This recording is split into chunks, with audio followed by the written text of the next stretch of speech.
कुंभ राशि वाले बंधुओं, स्वागत है आप सभी का मंथन भिंड यूट्यूब चैनल में। तो कुंभ राशि वालों, जरा ध्यान से समझिए। अब चाहे आपके जीवन में कैसा भी दुख हो, तकलीफ हो, परेशानी हो, हर एक दुख तकलीफ परेशानी का अंत का समय आ चुका है। हम आपको बताने जा रहे हैं 3 ऐसी महाविधियां जिन्हें आपको अपने जीवन में क्रमबद्ध तरीके से उपयोग करना है और आपके जीवन में चाहे किसी भी ग्रह नक्षत्र से दुख तकलीफ आ रहे हो, चाहे कोई भी ग्रह आपका खराब हो, चाहे वह शनि हो, राहु हो, केतु हो या मंगल या फिर शुक्र, कोई भी ग्रह आपका खराब हो, वह पूर्ण रूप से अनुकूल हो जाएगा और आपके जीवन में धन वर्षा कराएगा, दुख तकलीफों से आपको दूर करेगा और कर्जा हो या किसी प्रकार की व्यापार में हानि हो रही हो, सब कुछ समाप्त कर देगा। स्वयं माता लक्ष्मी विष्णु के साथ यानी नारायण श्री हरि विष्णु के साथ आपके घर में प्रवेश करेंगी, जिन्हें स्थायी लक्ष्मी कहा जाता है। आज का यह कार्यक्रम आपके जीवन के लिए बिल्कुल प्राण वायु के समान है। यह आपको इतनी ऊर्जा, इतनी शक्ति देगा कि आप अपने जीवन से सारे दुखों का नाश स्वयं ही कर पाएंगे। आपको हम इतनी बड़ी गुप्त विद्या देने जा रहे हैं जैसा कोई आपको मुफ्त में तो नहीं देगा, क्योंकि आज का युग व्यापारीकरण का युग है, हर एक चीज का एक मोल है। लेकिन हम आपको यह ज्ञान, जो आध्यात्मिक तो है ही, शास्त्रों में तो लिखा है ही, लेकिन बड़ा ही जीवन उपयोगी है, माता रानी की सेवा में आपको यूं ही देने जा रहे हैं प्रसाद के रूप में। तो बस माई का यह महाप्रसाद आपके पास आया है, खुद चलकर आपके जीवन के दुखों को, कष्टों को नाश करने के लिए। जैसा कि हम कुंडली के विषय में तरह तरह की बातें बताते रहते हैं, बहुत सारे लोगों के हमारे पास मैसेज आते हैं, फोन कॉल भी आते हैं कि गुरुजी, हमारे पास तो हमारी कुंडली ही नहीं है, तो हम कैसे जाने कि हमारे कौन से ग्रह खराब हैं, हम क्या उपचार करें। परेशानियां तो हैं ही। तो अब ऐसे में आज का यह कार्यक्रम आपकी आंखें खोलने वाला है, क्योंकि आपकी चाहे कुंडली हो या ना हो, तब भी हम आपको ऐसी विधि बताने जा रहे हैं जिससे आपको स्वयं पता लग जाएगा कि आपका कौन सा ग्रह खराब है और आपको क्या उपाय करने हैं, उसका क्या उपचार करना है। यही तो ज्योतिष की सबसे बड़ी महाशक्ति है कि कुंडली देखकर पता लग जाता है कि किस ग्रह से खराबी आ रही है और किस ग्रह का क्या समाधान करना है, और फिर जातक को सुख मिलना शुरू हो जाता है, उस ग्रह की पीड़ा समाप्त हो जाती है। काल सर्प दोष है तो राहु केतु के उपाय कर लिए जाते हैं, मांगलिक दोष है तो मंगल के उपाय और गुरु के उपाय कर लिए जाते हैं, और यदि जीवन में बार बार रुकावटें परेशानियां हैं तो शनि के उपाय करवा दिए जाते हैं। साढ़े साथी अड़ैया है तो शनि के उपाय करवा दिए, राहु के उपाय करा दिए, जीवन आसान हो जाता है। लेकिन अब ऐसे में क्या किया जाए जब आपकी कुंडली आपके पास नहीं है या आपको ज्ञान ही नहीं है, आपको पता ही नहीं है कि आपका कौन सा ग्रह खराब है, तो भला क्या उपाय करेंगे। अंदाजे से कोई भी उपाय करने से तो वह फलित होगा नहीं। तो आज का यह कार्यक्रम आपको सटीक ज्ञान देगा और कुछ विशेष विधियों के माध्यम से आपको बताएगा कि आपका ग्रह कौन सा खराब है और अब आपको क्या उपाय करने हैं। जी हाँ बंधुओं, बहुत ही बारीकी से आज के इस कार्यक्रम को सुनना और पेन पेपर लेके बैठना और जो चीजें कठिन होती जाएं उन्हें लिखते चले जाना। यही तो सबसे बड़ी विधा है कि इंसान सुनकर तो भूल भी जाता है, लेकिन जो लिख लेता है वह हमेशा के लिए याद रह जाता है। इसीलिए तो लिखने वाले की प्रधानता रहती है। तो आपको भी यही करना है। बंधुओं, एक बात हम आपको बता दें कि इस कार्यक्रम में पल प्रतिपल कुछ न कुछ नया, कुछ न कुछ अनोखा और बड़ा ही खास आपको मिलने जा रहा है, तो इसे बारीकी से देखना ही होगा आपको। यह माई का प्रसाद है जो आपके पास खुद चलकर आया है, क्योंकि अब आपके दुखों का अंत होने वाला है, परेशानियों का अंत होने वाला है, और जो भी कष्ट, जो भी तकलीफें आपने अब तक सह ली हैं, उन सभी का आज समापन होने वाला है। ग्रहों के राशि परिवर्तन हो चुके हैं, गुरु अतिचारी चल रहे हैं, सूर्य देवता ने राशि परिवर्तन कर ही लिया है। 15 तारीख को राहु का भी राशि परिवर्तन हो चुका है। अब राहु केतु के इस परिवर्तन का और अन्य ग्रहों के राशि परिवर्तनों का आपके ऊपर अलग अलग तरीके से प्रभाव पड़ रहा है, लेकिन लोग कंफ्यूज हैं, समझ ही नहीं पा रहे हैं कि अच्छा प्रभाव है कि बुरा प्रभाव है, समझ नहीं आ रहा है, क्योंकि हर व्यक्ति तो ज्योतिष नहीं है, तो भला कैसे जानेगा। तो बस इसी बात का समाधान हमने बड़ा सोच विचार करके आपके प्रश्नों के आधार पर, आपकी तकलीफों के आधार पर इस कार्यक्रम को बनाया है। उम्मीद बस इतनी सी है कि आप इस कार्यक्रम को अंत तक देखना, तो हमारी मेहनत तो सफल हो ही जाएगी, महामाई की कृपा और आशीर्वाद भी आप तक पहुंचेगा। बस यही हमारा प्रयास है। तो चलिए, उम्मीद करते हैं कि आप हमारी बातों को समझ रहे हैं, कार्यक्रम में अंत तक जरूर ठहरेंगे, क्योंकि अब ज्ञान की बरसात होगी, हर एक बूंद में ज्ञान भरा होगा। तो अब आपको ऐसे में अंत तक रुकना ही होगा, यह आपका धर्म है। तो चलिए, महामाई को याद करते हुए जयकारा लगाते हैं। कमेंट बॉक्स में लिख डालिए, जय मां भद्रकाली कृपा करो। महामाई निश्चित तौर पर आपके ऊपर कृपा कर ही चुकी है, तभी तो यह कार्यक्रम विशेष गूढ़ ज्ञान को लेकर आपके पास आ गया है। अब माई के लिए और सम्मान व्यक्त करिए, भाव व्यक्त करिए और लिख डालिए कमेंट बॉक्स में कि मैं भी माई के परिवार का हिस्सा हूं। याद रखना कि यह जो कार्यक्रम है यह माई के धाम से प्रसारित हो रहा है और इस कार्यक्रम में बताई गई हर एक बात की जिम्मेदारी हम स्वयं लेते हैं। ये बातें आजमाई हुई हैं और पूर्ण रूप से फलित हैं। इन बातों को आप अपने जीवन में बिल्कुल बेहिचक प्रयोग करिए और आनंद प्राप्त करिए। तो चलिए बंधुओं, अब अपने मूल विषय को शुरू करते हैं। प्यारे मित्रों, हमारे अत्यंत प्रिय और परम पूज्य अमिताचार्य जी के पास माँ बगलामुखी और माँ भद्रकाली की साधनाओं का वर्षों का अनुभव है और माता रानी की इनके ऊपर पूर्ण कृपा और सिद्धि है। आचार्य जी ने अपने सटीक कुंडली विश्लेषण और श्रेष्ठतम उपायों के माध्यम से हजारों लोगों के जीवन को खुशियों से भरा है। आचार्य जी का कुंडली विश्लेषण और उपाय करवाने का तरीका इतना अद्भुत है कि जीवन के हर एक दुख और कष्ट का कारण जड़ से ही समाप्त हो जाता है।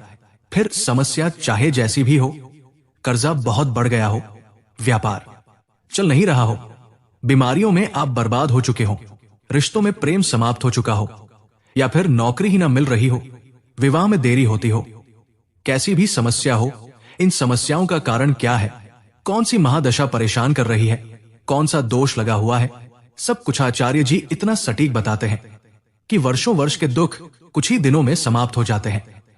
अगर आपके जीवन में भी कोई ऐसी संकट की घड़ी है तो यही सही समय है जब आप पूज्य आचार्य जी के हाथों से अपनी कुंडली का विश्लेषण करवाएं और वर्षों से चल रहे दुखों और संकटों के इस चक्र से बाहर निकल जाए। प्यारे मित्रों, अभी वीडियो में दिए गए नंबरों पर फोन करिए और अपनी कुंडली का श्रेष्ठतम आकलन करवा डालिए। जिंदगी बदलने का ये सबसे बड़ा मौका हाथ से मत जाने दीजिएगा। जय माई की। महामाई आपका कल्याण करे। टेंशन, परेशानी, तनाव आते ही क्यों हैं? क्यों? किसी के जीवन में धन को लेकर समस्या है, किसी के जीवन में क्लेश रहता है, किसी के जीवन में बीमारियां बनी रहती हैं। हर एक परेशानी का कहीं ना कहीं स्रोत होता है और स्रोत है वह ग्रह जिस ग्रह से वे परेशानियां जनित हो रही हैं, उत्पन्न हो रही हैं।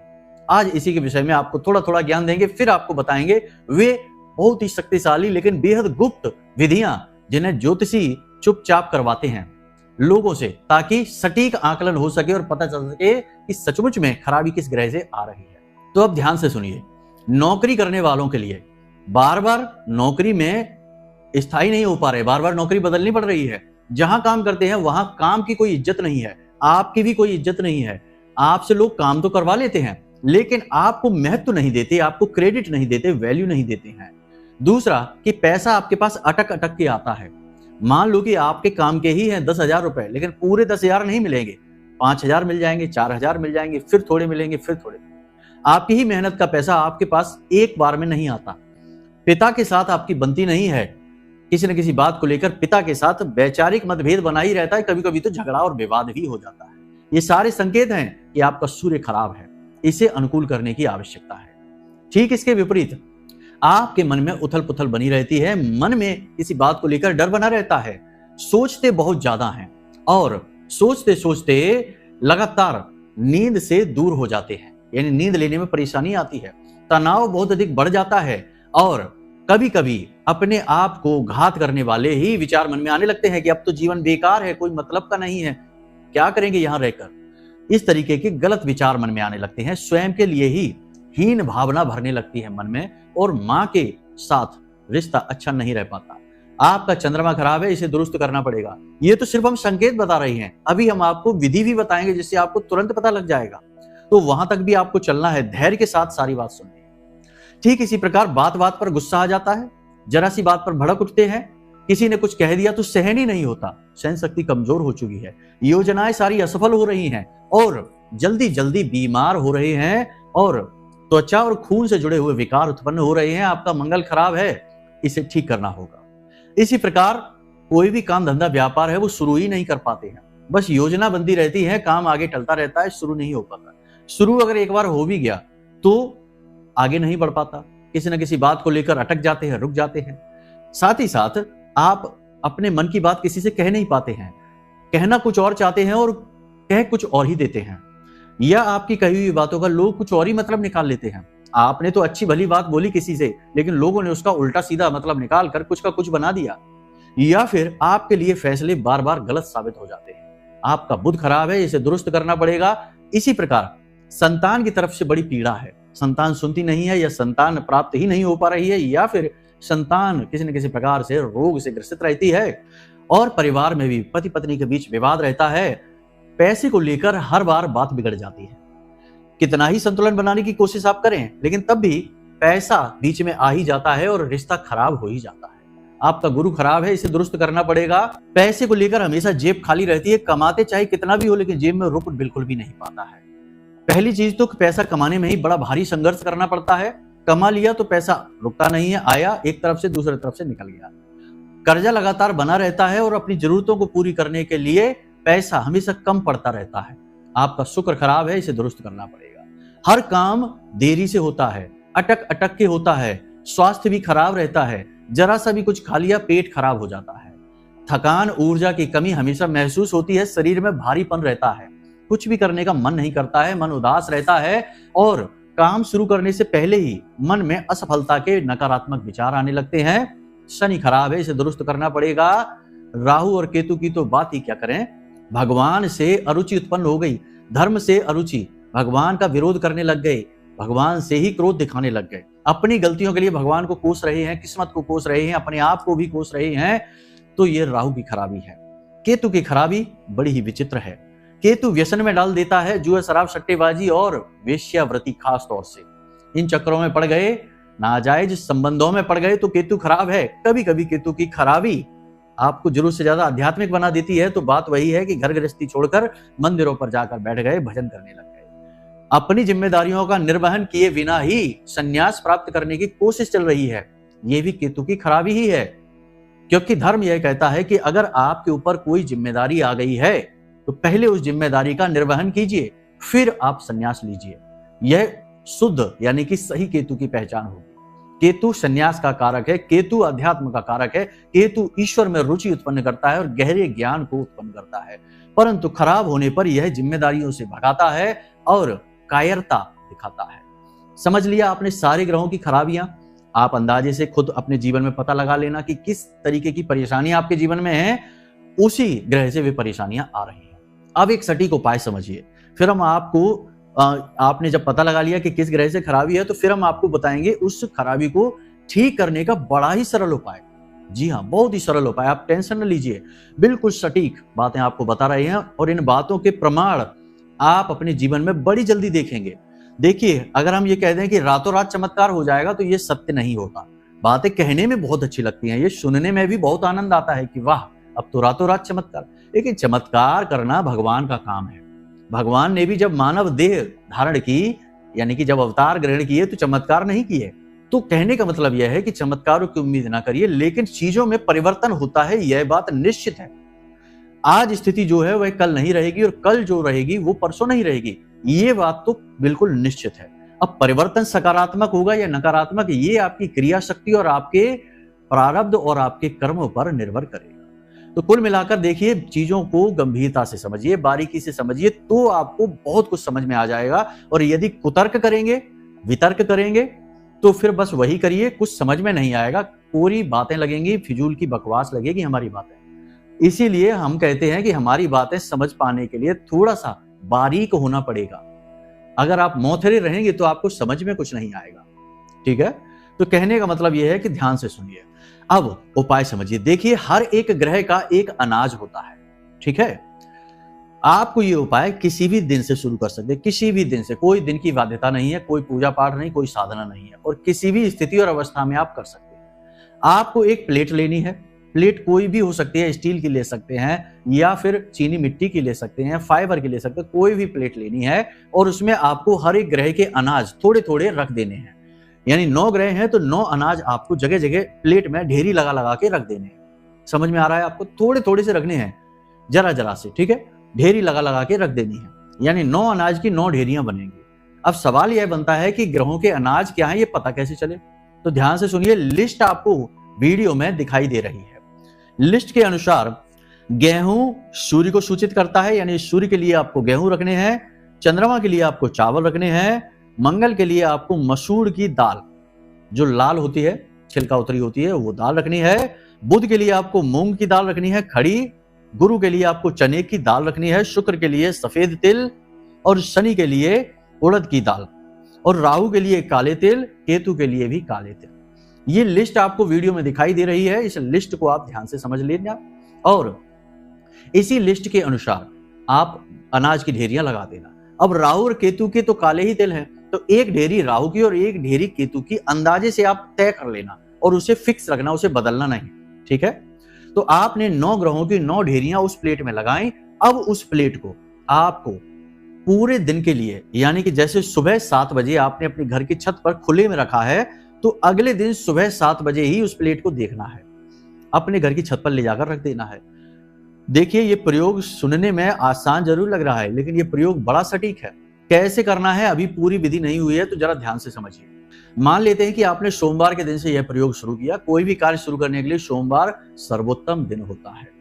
तो आपने सोमवार के दिन से यह प्रयोग शुरू किया कि आपने छोटी छोटी ढेरियां अनाज की उस प्लेट में सजाई और उसे ले जाकर अपने घर की छत पर छायादार स्थान पर और निर्जन, यानी वहां कोई जाए आए ना, कोई उसे बार बार देखे ही ना, ऐसी जगह पर ले जाकर चुपचाप आपने रख दी। अब वह पूरे 24 घंटे के लिए रखी है। अब आप मंगलवार की सुबह जाएंगे और उस प्लेट को बारीकी से देखेंगे। कौन से ग्रह के जो अनाज हैं वे या तो फैल गए हैं इधर उधर, या खा लिए गए हैं, या उनकी ढेरी खराब हो चुकी है बुरी तरह से। थोड़ी बहुत खराब है तो कोई बात नहीं, बुरी तरह से खराब हो चुकी है। मान लेते हैं कि गेहूं पूरी तरीके से खा लिया गया है, या गायब हो चुका है, या बहुत फैला हुआ है इधर उधर, ढेरी समाप्त हो चुकी है, तो यह सूर्य का सूचक है, यानी सूर्य खराब है। लेकिन यहां पर पेच ये है कि एक बार में नहीं, आपको 7 दिन तक लगातार ये प्रयोग करना है। और 7 दिन के आंकड़े, जैसे वैज्ञानिक लोग आंकड़े इकट्ठे करते हैं, कोई भी प्रयोग करते हैं तो उसके आंकड़े इकट्ठे करते हैं, तो आपको 7 दिन तक लगातार इन आंकड़ों को इकट्ठा करना है। यानी कि मंगलवार की सुबह आप जो जाएंगे तो नोट कर लेंगे कि गेहूं की ढेरी खराब हुई है, शनि की ढेरी यानी कि जो उड़द की दाल की जो ढेरी है वह थोड़ी सी खराब हुई है, और मसूर की दाल की ढेरी जो है वो खराब ही नहीं हुई है, ज्यों की त्यों रखी है, तिल की ढेरी ज्यों की त्यों रखी है। तो ये जो ढेरियां हैं ये ग्रहों की सूचक है। तो आप लिख लेंगे कि सूर्य की अधिक खराबी आई है और मंगल की थोड़ी सी खराबी आई है, बाकी अन्य ग्रहों की कोई खराबी नहीं। इस तरह आपने बना लिया। अब मंगलवार की सुबह ही आपको फिर से नई ढेरियां बना लेनी है। उस अनाज को निकालकर आपको एक पॉलीथीन में, एक बैग में रख लेना है, ठीक है।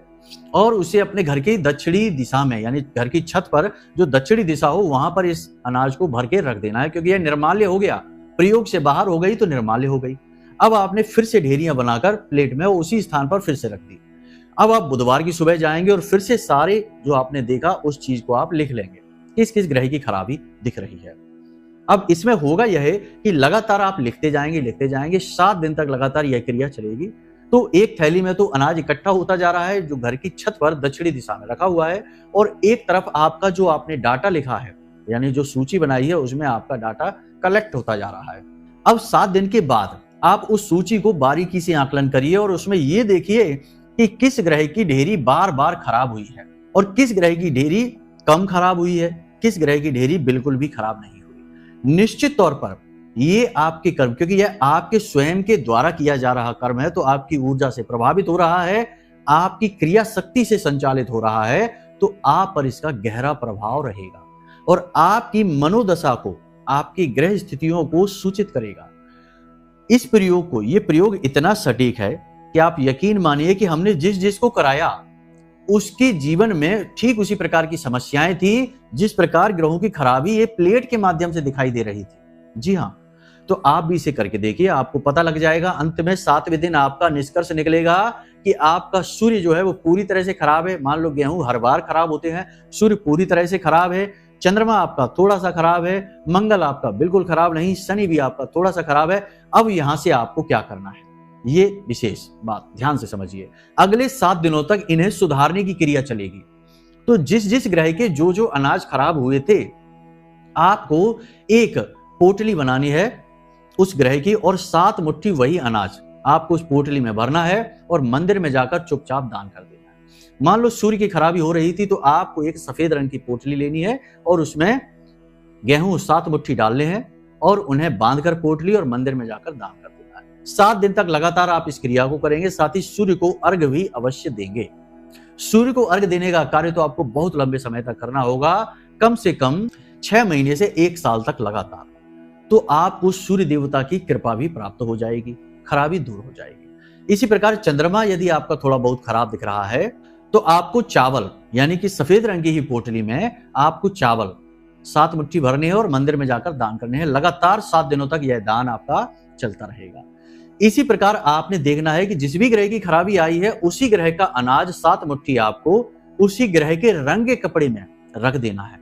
अब मंगल की खराबी है तो लाल रंग का कपड़ा, शनि की खराबी है तो काले रंग का कपड़ा, राहु केतु की खराबी है तो फिर भूरे रंग का कपड़ा या नीले रंग का कपड़ा। और इसी प्रकार गुरु की खराबी आई है, चने की दाल बार बार खराब हुई है तो चने की दाल के लिए यानी गुरु के लिए पीले रंग का कपड़ा, बुध की खराबी के लिए हरे रंग का कपड़ा। बस इस प्रकार आपको ये उपाय करने हैं, यानी कि जैसे प्रयोग वैसा ही इससे उपाय शुरू हो जाता है, लेकिन बड़ा ही सटीक, बहुत ही शक्तिशाली। आप इस क्रिया को एक बार हमारे कहने से करके देखिए, 1-2 हफ्तों में आपको पूर्ण निष्कर्ष निकलेगा, आपका उपाय भी हो जाएगा 2 हफ्तों के अंदर अंदर, और एक चंद्र मास में यानी कि 27 दिनों में आपको इसका पूर्ण फल भी प्राप्त हो जाएगा। देखिए, कोई भी उपाय हम ज्योतिष में करते हैं, देखिए यदि वह देवी देवताओं की साधना से जुड़ा हुआ उपाय है तब तो उसके फल तुरंत मिलने लगते हैं, इंतजार करना ही नहीं है। आज आपने मंत्रोच्चारण किए और कल से ही परिणाम प्राप्त करिए। लेकिन यदि ग्रहों से जुड़े उपाय हैं तो इन उपायों के पूर्ण फल प्राप्त होने में 27 दिन यानी एक चंद्रमास का समय लग जाता है। इसमें कोई भी दो राय नहीं है, आप खूब करके देख लेना। लोग व्याकुल हो उठते हैं, 4 दिन कोई उपाय किया और बोलते हैं कि गुरुजी कुछ हो ही नहीं रहा है। तो ऐसे नहीं, नियम को समझिए, चंद्रमास का इंतजार करिए। एक चंद्रमास में आपको निष्कर्ष मिलेंगे, परिणाम मिलेंगे। ठीक है, यहां तक सारी बातें आपने समझ ली हैं। अब कुछ जरूरी बात है, जिन अनाजों का आप प्रयोग करेंगे उन अनाजों को आप बाजार से नए खरीद कर लाएंगे, आपके घर में जो रखे हैं उनका प्रयोग नहीं करेंगे, पहली चीज। दूसरी चीज कि इस प्रयोग के बारे में किसी से कोई चर्चा नहीं, किसी से कोई बात नहीं। घर के सदस्यों को आप बता सकते हैं जो आपके विश्वसनीय हैं, पति पत्नी को बता सकता है, पत्नी पति को बता सकती है, पुत्र माता पिता को बता सकता है, भाई बहनों को बता सकता है, इसके बाद नहीं। ठीक है, तो किसी से इसके बारे में चर्चा नहीं करनी है।